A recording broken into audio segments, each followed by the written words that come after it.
تنزیل ممن خلق الارض والسماوات العلا اللہ اکبر۔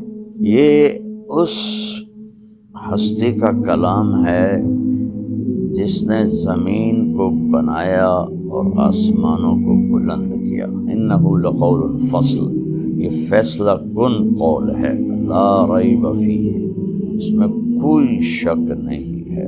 اور میرے نبی کا فرمان ہے جب اندھیری رات کی طرح فتنے چھا جائیں تو قرآن کو مضبوطی سے پکڑ لو، فإنہ ماحل مصدق وشافع مشفع۔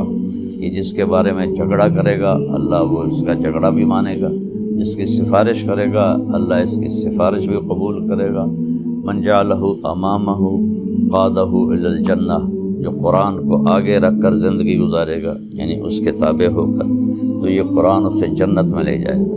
من جعلہ خلفہ ساقہ الی النار، جو اسے پیچھے رکھے گا اسے قرآن دھکا دے کے جہنم میں ڈال دے گا۔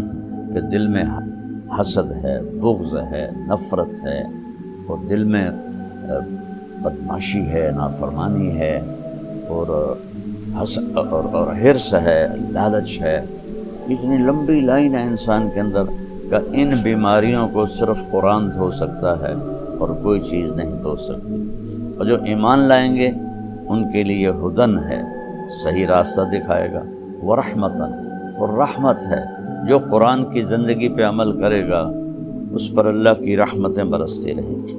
تو لہٰذا سیدھے راستے پر چلنے کے لیے صرف ایک کتاب باقی ہے، وہ ہے قرآن پاک، اور صرف ایک نبی ہے، وہ ہے محمد الرسول اللہ صلی اللہ علیہ وسلم، جن کی زندگی پیدائش سے لے کر وفات تک وہ من و عن کے ساتھ محفوظ ہے۔ باقی انبیاء کی زندگی محفوظ نہیں ہے، چند واقعات ہیں، چند اقوال ہیں، لیکن ہمارے نبی کب پیدا ہوئے اور کب دنیا سے گئے اور کس حال میں گئے اور کیا کیا کہہ گئے، سارے کا سارا محفوظ ہے۔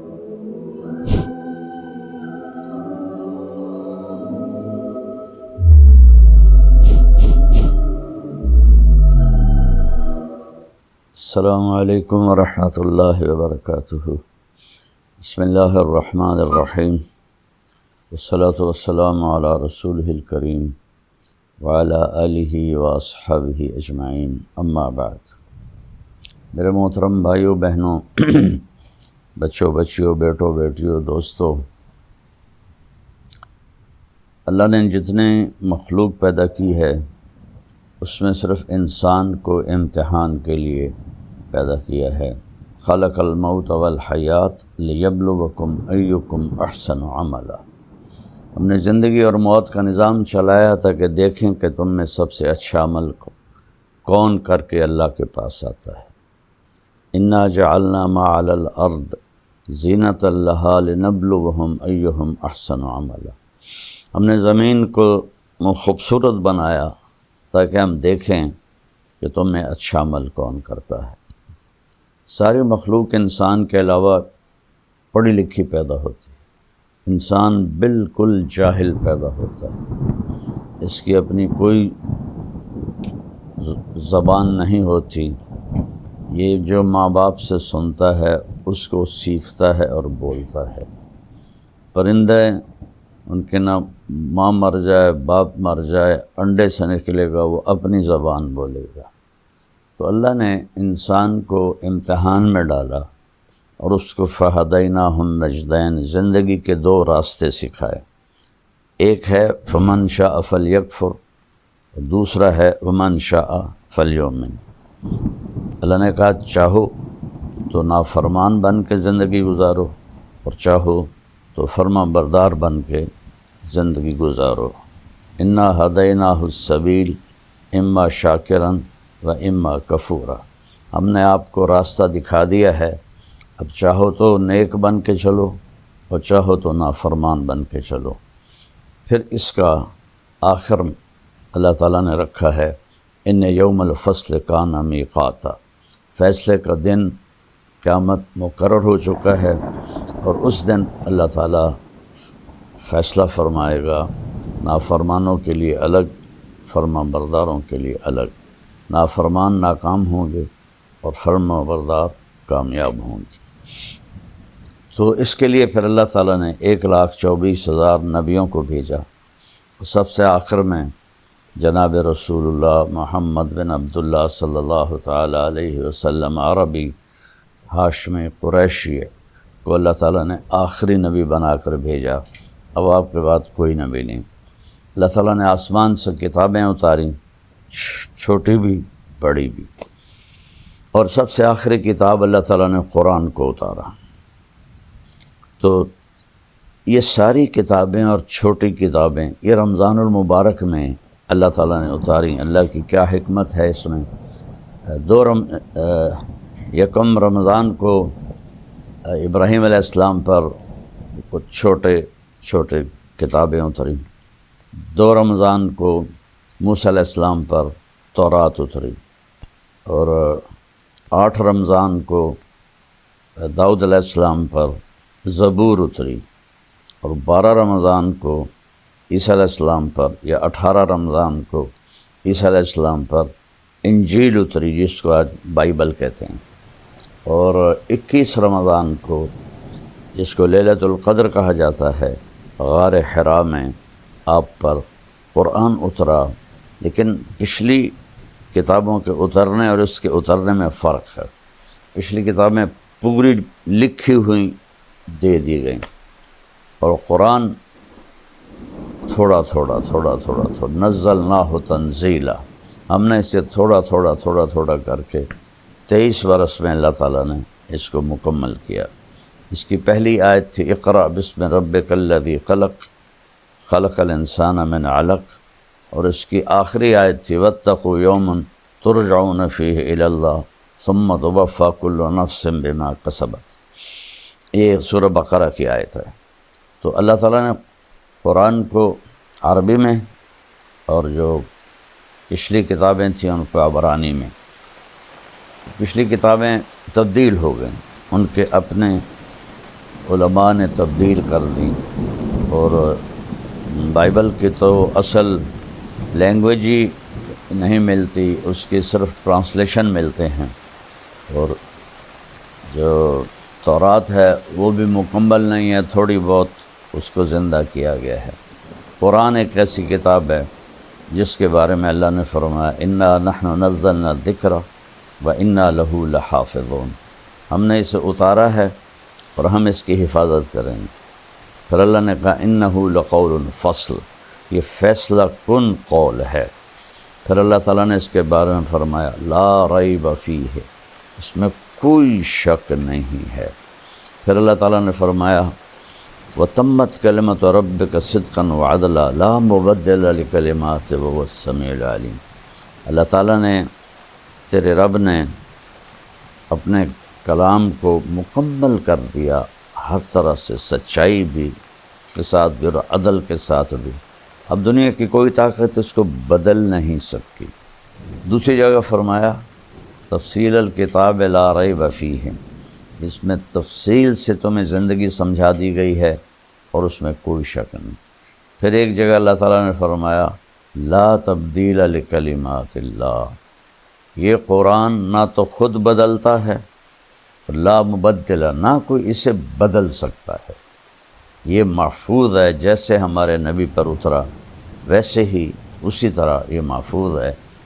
عربوں کے مختلف لہجے تھے، تو اس لحاظ سے اس میں بعض الفاظ دوسرے جگہ دوسری جو لہجہ ہے اس کی وجہ سے الگ ہے، لیکن ان میں معنی میں کوئی فرق نہیں۔ ارأیت الذی یکذب بالدین، میں افریقہ گیا، وہاں پڑھتے ہیں ارأیت الذی یکذب بالدین، ہم پڑھتے ہیں حمالۃ الحطب، وہ پڑھتے ہیں حمالۃ الحطب۔ اس طرح کے معنی میں کوئی فرق نہیں، ادائیگی میں فرق ہے عرب کے لہجے کی وجہ سے۔ یہ وہ کتاب ہے جس کا دعویٰ ہے ذالک الکتاب لا ریب فیہ، یہ وہ کتاب ہے جس میں کوئی شک نہیں۔ پھر اس کا دعویٰ ہے ان ھذا القرآن یہدی للتی ہی اقوم، صرف قرآن ہی ایک کتاب ہے اب جو سیدھے راستے کی رہنمائی کرتی ہے۔ باقی کتابیں تبدیل ہو گئی ہیں، اس میں خود علماء یہود نے، علماء نصارہ عیسائیوں نے تبدیلیاں کر دیں، لیکن قرآن کو آج تک نہ کوئی بدل سکا ہے، نہ یہ بدلے گا۔ قیامت کے قریب اس کو اٹھا لیا جائے گا۔ ایک دن صبح لوگ اٹھیں گے، دیکھیں گے تو قرآن کے سارے اوراق صفر ہوں گے، اس پہ کچھ بھی نہیں لکھا ہوگا۔ تو لہٰذا سیدھے راستے پر چلنے کے لیے صرف ایک کتاب باقی ہے، وہ ہے قرآن پاک، اور صرف ایک نبی ہیں، وہ ہے محمد الرسول اللہ صلی اللہ علیہ وسلم، جن کی زندگی پیدائش سے لے کر وفات تک وہ من و عن کے ساتھ محفوظ ہے۔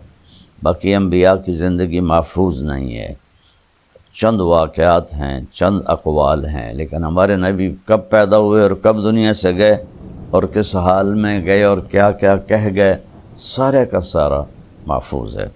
پھر قرآن کا جیسے اللہ نے تعارف کروایا ہے، وہ سارا تو میں نہیں بتا سکتا، ایک دو آیتیں بتاؤں۔ اس کی عظمت دلوں میں اتارنے کے لیے، اس لیے کہ جب تک حاکم کی دل میں عظمت نہ ہو تو حکم کی عظمت نہیں ہوتی، کہنے والے کی طاقت کا پتہ نہ ہو تو اس کے کہے کی طاقت بھی معلوم نہیں ہوتی۔ سورہ طٰہٰ کو اللہ تعالیٰ نے شروع کیا ہے تو اس میں اللہ نے بتایا کہ یہ کس کا کلام ہے، تنزیل ممن خلق الارض والسماوات العلا، اللہ اکبر۔ یہ اس ہستی کا کلام ہے جس نے زمین کو بنایا اور آسمانوں کو بلند کیا۔ اور تنزیل کا قرآن ایک کلام ہے، کتاب بعد میں ہے، اور یہ فرق ہے۔ قرآن اللہ کا کلام ہے، اللہ کی ذات سے نکلا ہے۔ باقی 3 کتابیں لکھوائی گئیں، تورات، زبور، انجیل، بائبل لکھوائی گئی، وہ تبدیل ہو گئی۔ قرآن اللہ کی ذات سے نکلا ہوا کلام ہے، اللہ نے خود اسے بولا ہے، اس کو آج تک کوئی بدل نہیں سکا، نہ یہ بدلے گا۔ تو تنزیل، ایک تو میں کہوں کہ وہ آ رہا ہے، میں اب لہجہ بدل کے کہتا ہوں وہ آ رہے ہیں، تو آپ کو معلوم ہوگا کہ کوئی بڑی شخصیت آ رہے ہیں۔ چہرے سے بھی ہوتا، میں کہتا ہوں آ گیا، مطلب ایک معمولی آدمی آ گئے، کوئی بہت بڑا آدمی ہے، تو اگر تنزیل، وہ آ رہا ہے، وہ اتارا جا رہا ہے، کس کی طرف سے؟ ممن خلق الارض، جس نے زمین کو پیدا کیا، والسماوات العلا، بلند آسمانوں کو پیدا کیا۔ آج تک قرآن کے بغیر، آسمانی علم کے بغیر کوئی یہ سمجھ نہیں پایا کہ اس کائنات کو کس نے پیدا کیا، کیسے پیدا کیا۔ لہذا ایک طبقہ بہت بڑا ہے ایتھیسٹ، جو کہتے ہیں یہ خود بخود پیدا ہو گیا ہے، یعنی اس سے احمقانہ اور بے وقوفی کی کوئی بات ہی کوئی نہیں ہے کہ یہ سارا کچھ خود بخود پیدا ہو گیا ہے، اور یہ کبھی نہیں ختم ہوگا، یہ ایسے ہی چلتا رہے گا۔ خیر وہ تو دوسری بات ہے۔ تو اللہ نے تعارف اس طرح کرایا کہ پہلے حاکم کا جس نے کلام اتارا ہے، پہلے اس کی عظمت اللہ نے بٹھائی، ممن خلق الارض والسماوات العلا، زمین کا بنانے والا، بلند آسمانوں کا بنانے والا کون ہے؟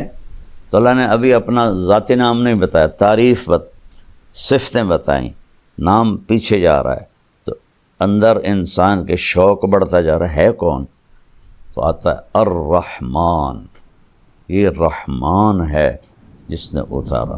اللہ کی سب سے اعلیٰ صفت ہے وحدانیت کے بعد الرحمن، یہ رحمان نے اتارا ہے۔ رحمان وہ ہوتا ہے جو حد درجے رحم کرنے والا ہو، تو جو وہ یہ کلام بھیج رہا ہے، یہ سخت یہ شدت والا نہیں، رحمت والا ہے۔ کون ہے بھائی وہ الرحمن؟ پھر بھی نام نہیں بتایا۔ علی العرش استویٰ، عرشوں پر اس نے استوا کیا ہے۔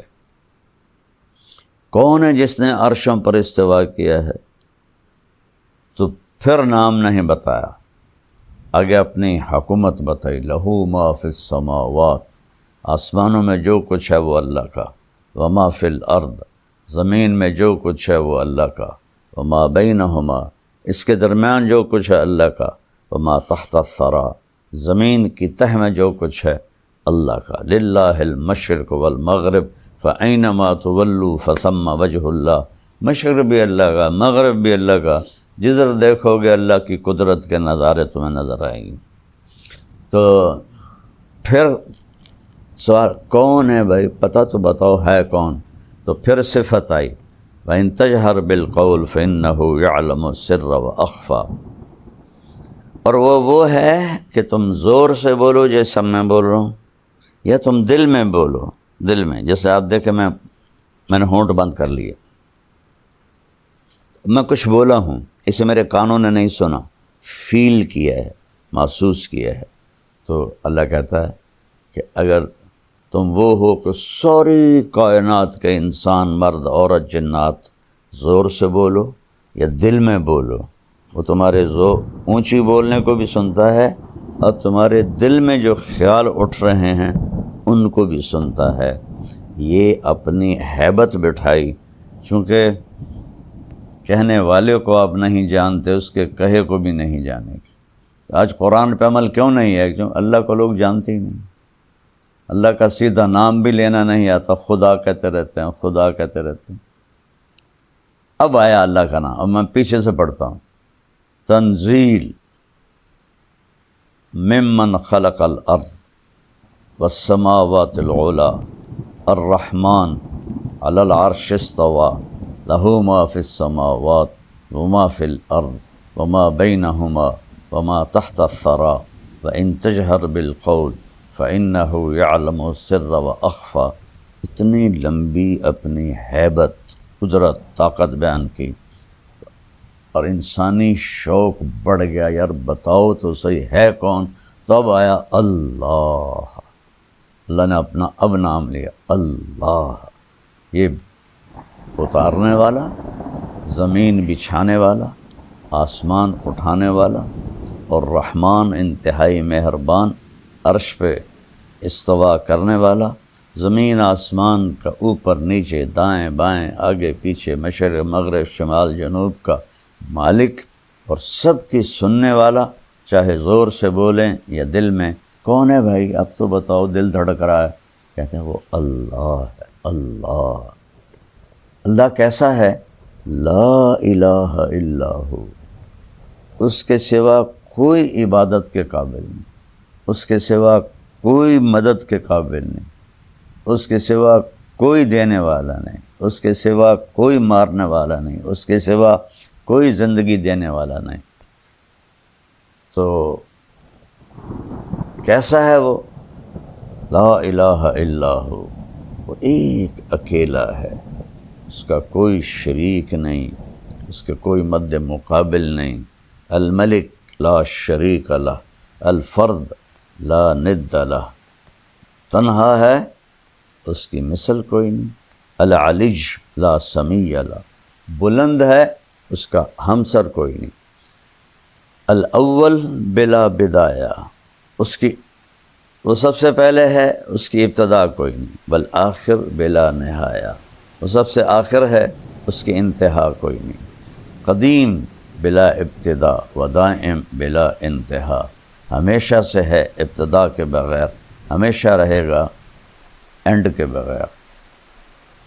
تو اور کوئی ہے اس کی صفات جیسا نہیں؟ لہ الاسماء الحسنی، تمام خوبصورت صفات اس ایک اللہ کی ہیں۔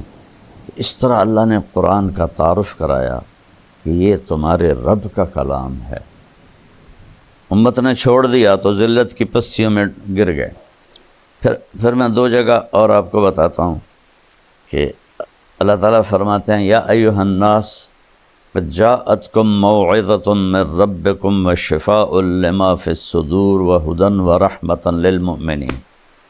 یہ اللہ نے قرآن کا فائدہ بتایا۔ یہ کیا ہے؟ تمہارے پاس یا ایھا الناس کہا، یا الذین آمنوا نہیں کہا، صرف مسلمانوں کو نہیں کہا، بلکہ اس قرآن کے بعد پوری دنیا کے لیے اب ایک ہی کتاب ہے، وہ قرآن ہے۔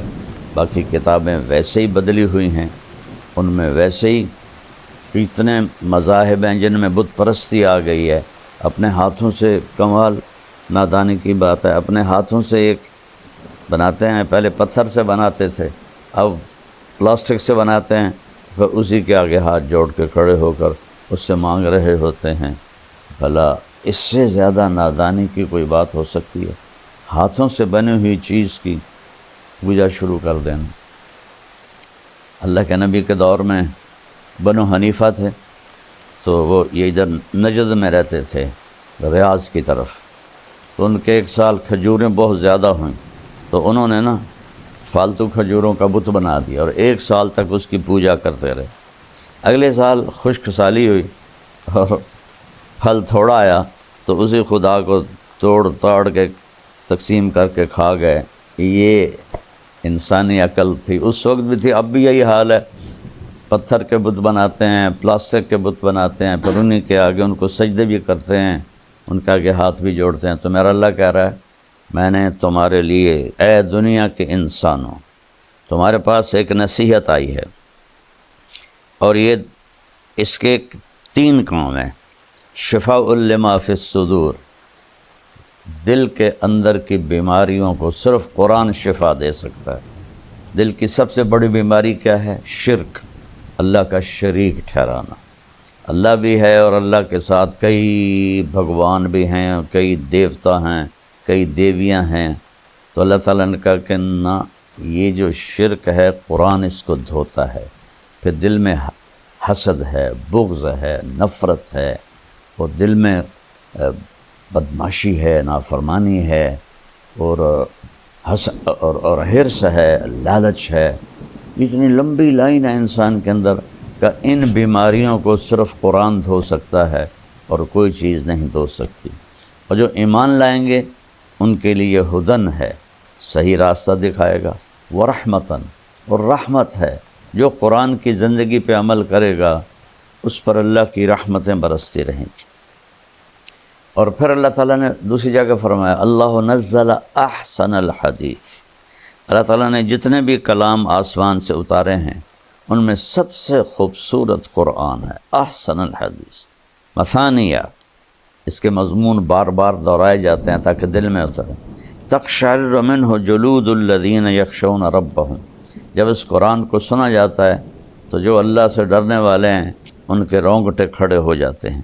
وَتَلِينُ جُلُودُهُمْ وَقُلُوبُهُمْ إِلَى اللَّهِ، اور ان کے دل نرم ہو جاتے ہیں اور وہ اللہ کی طرف مائل ہو جاتے ہیں۔ تو میرے عزیزو،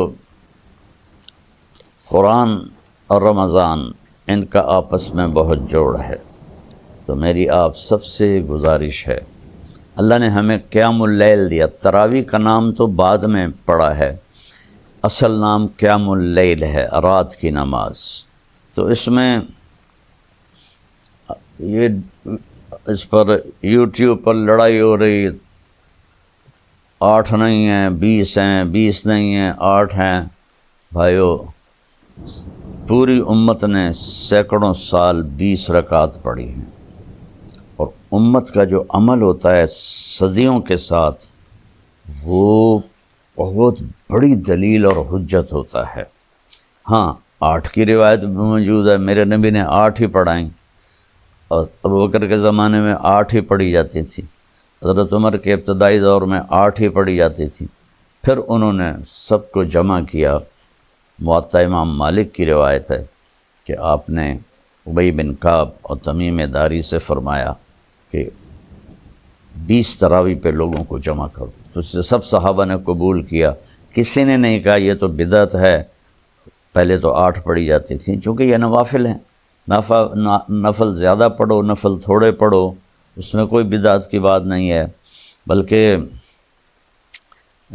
خلافت راشدہ کے دور میں 20 چلتی تھیں، بعد میں 20 چلیں۔ پھر تراویح کا نام کیسے پڑا اس کا کہ مکے والے 4 تراویح پڑھتے تھے اور پھر ایک طواف کرتے تھے۔ ترویح اس کو کہتے ہیں، ترویح، آرام کرتے تھے، ذرا پاؤں کھول لیتے تھے اور طواف کر لیتے۔ پھر 4 تراویح پڑھتے تھے، پھر ایک طواف کرتے تھے، یہ دوسرا ترویح۔ پھر 4 تراویح پڑھتے تھے، پھر طواف کرتے تھے، یہ تیسرا ترویح۔ پھر 4 تراویح پڑھتے تھے، پھر ایک طواف کرتے تھے، پھر 4 تراویح پڑھتے تھے، پھر ایک طواف کرتے تھے، تو 5 طواف ہو جاتے تھے ان کے۔ یہاں سے اس کا نام تراویح پڑا۔ تو اہل مدینہ جو تھے امام مالک کے دور میں، اہل مدینہ انہوں نے جب دیکھا کہ وہاں تو 20 تراویح پڑھی جاتی ہیں، وہاں تو 5 طواف ہوتے ہیں، تو بھائی ہم کیا کریں طواف کے مقابلے میں؟ وہ 40 تراویح پڑھتے رہے۔ تو اس میں لڑنے والی تو مجھے بالکل حماقت ہی نظر آتی ہے۔ 8 پڑھ لے وہ بھی ٹھیک ہے، 20 پڑھ لے وہ بھی ٹھیک ہے، لیکن یقیناً 20 پڑھنے والے کا اجر زیادہ ہے۔ قیام اللیل کی جو نماز ہے، یہ اس کے ہر سجدے پر 1500 نیکی لکھی جاتی ہے۔ 8 پڑھ کے جانے والا لے گیا 12000، اور 20 یہ اور 3 وطر، تو وہ 20 پر اس کو 40 سجدے ملے، تو اس کو 60,000 نیکی ملی، اور پھر اوپر 6 سجدے ملے تو 9000 نیکی ملی، تو وہ 69,000 نیکیاں لے کے گیا۔ تو اب آپ خود فیصلہ فرما لیں کہ یہ لڑنے کی چیز کوئی نہیں ہے، یہ اجر کی چیز ہے۔ اس کو زندگی سال میں 1 دفعہ تو آتا ہے، 20 پڑھا کریں، اللہ راضی ہوگا، اللہ کا نبی خوش ہوگا۔ اور اس کی سب سے بڑی جو بندگی ہے وہ تو روزہ ہے، اور روزے کے بعد سب سے بڑی بندگی قرآن کی تلاوت۔ میرے نبی جبریل آتے تھے، ان کے ساتھ پورا مہینہ قرآن کا دور فرماتے تھے۔ اور آپ نے 9 رمضان دیکھے، 9، 2 ہجری میں فرض ہوا اور 11 ہجری آپ کا انتقال ہو گیا۔ 11 ہجری کا رمضان آپ نے نہیں دیکھا، تو محرم میں 11 ہجری شروع ہوئی اور ربیع الاول میں آپ کا انتقال ہو گیا۔ تو جس سال آپ کا انتقال ہوا اس سال آپ نے جبریل کے ساتھ 2 دفعہ قرآن کا تکرار کیا۔ پہلے جبریل پڑھتے تھے، پھر آپ پڑھتے تھے، پھر جبریل پڑھتے تھے، پھر آپ پڑھتے تھے۔ تو جس سال آپ دنیا سے گئے اس سال 2 دفعہ قرآن کو ختم کیا گیا۔ اور میرے نبی کا فرمان ہے، اذا التبست علیکم الامور کقطع اللیل المظلم فعلیکم بالقرآن، جب اندھیری رات کی طرح فتنے چھا جائیں تو قرآن کو مضبوطی سے پکڑ لو۔ فإنہ ماحل مصدق وشافع مشفع، یہ جس کے بارے میں جھگڑا کرے گا اللہ وہ اس کا جھگڑا بھی مانے گا، جس کی سفارش کرے گا اللہ اس کی سفارش بھی قبول کرے گا۔ من جعلہ امامہ قادہ الی الجنہ، جو قرآن کو آگے رکھ کر زندگی گزارے گا، یعنی اس کے تابع ہو کر، تو یہ قرآن اسے جنت میں لے جائے گا۔ من جعلہ خلفہ ساقہ الی النار، جو اسے پیچھے رکھے گا اسے قرآن دھکا دے کے جہنم میں ڈال دے گا۔ تو جتنے یہ بیٹھے ہوئے ہیں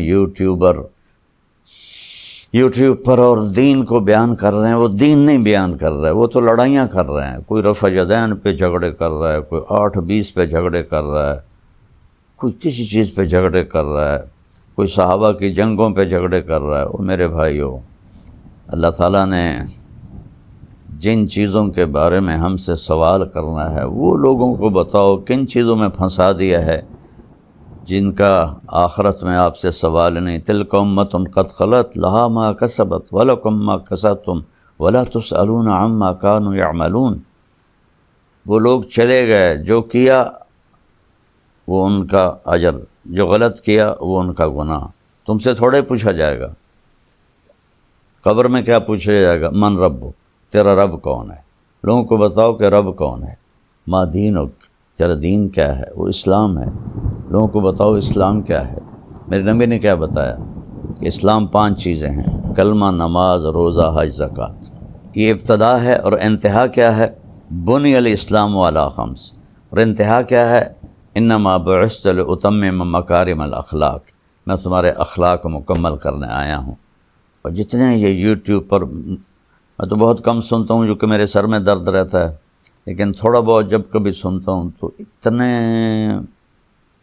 اخلاق سے گری ہوئی گفتگو ہوتی ہے، اتنی اخلاق سے گری ہوئی گفتگو ہوتی ہے کہ رونا آتا ہے۔ لگتا ہے ان لوگوں نے کبھی سیرت پڑھی کوئی نہیں کہ میرے نبی کس طرح، کیسے انہوں نے لوگوں کے ساتھ معاملہ کیا اخلاق کا۔ اور پھر ما تقول فی ھذا الرجل، یہ ہستی کون ہے؟ جناب رسول اللہ۔ تو اپنے نبی کی زندگی بتاؤ۔ تو یہ سوال ہیں جو ہم سے پوچھے جائیں گے۔ پھر قیامت کے دن لا تزال قدم عبد حتی یسأل عن اربع، زمین انسان کے پاؤں کو پکڑ لے گی جب تک چند سوال نہ ہو۔ عن عمرہ فیما افناہ، بتاؤ میرے بندے زندگی کہاں خرچ کی۔ عن شبابہ فیما ابلاہ، جوانی کہاں کیسے گزاری۔ عن علمہ ما عمل بہ، علم کے بارے میں پوچھا جائے گا کیا عمل کیا۔ عن مالہ من این اکتسب وفیما انفق، پیسہ کہاں سے کمایا، کہاں خرچ کیا۔ یہ سوال ہیں، یہ لوگوں کے اندر ان کو ابھارو، کن چیزوں پہ لڑ رہے ہو۔ پھر ایک دوسرے پر اعتراض ہوتا ہے تو وہ اس کا جواب دیتا ہے، پھر وہ اس کا جواب دیتا ہے، وہ اس کا جواب دیتا ہے۔ کیا تم اس لیے بیٹھے ہو کہ لوگوں کو کی زندگی برباد کرو، ان کا وقت ضائع کرو؟ تو میری آج کی گفتگو صرف قرآن کی عظمت پر تھی کہ قرآن کو ہم اپنی زندگی کا راہبر بنائیں اور اس کی تلاوت کریں، اس کا ترجمہ پڑھیں اور اپنے اللہ سے مانگیں۔ اگر آپ قرآن کا صحیح ترجمہ پڑھ لیں تو آپ سامنے بیٹھنے والے کو پکڑ سکتے ہیں کہ کیا بول رہے ہو۔ تو میری گزارش ہے تراویح کا اہتمام کریں، لوگوں کو سحری کھلائیں، لوگوں کو افطاری کروائیں، تو اللہ تعالیٰ خوش ہوگا ماشاءاللہ۔ ایک آدمی کو ایک گھونٹ لسی پلا دو تو اس کے روزے کا پورا اجر آپ کو بھی ملے گا اور اس کو بھی ملے گا۔ تو بہت لوگ ہیں ماشاءاللہ دسترخوان چلاتے ہیں، اللہ ان کو بہت جزائے خیر دے۔ کئی ہمارے بھائی بہن ہیں جن کے دسترخوان حرمین میں چلتے ہیں، اللہ نے اس کی بہت اعلیٰ جزا عطا فرمائے۔ تو قرآن کے ساتھ دل لگائیں۔ میری آج کی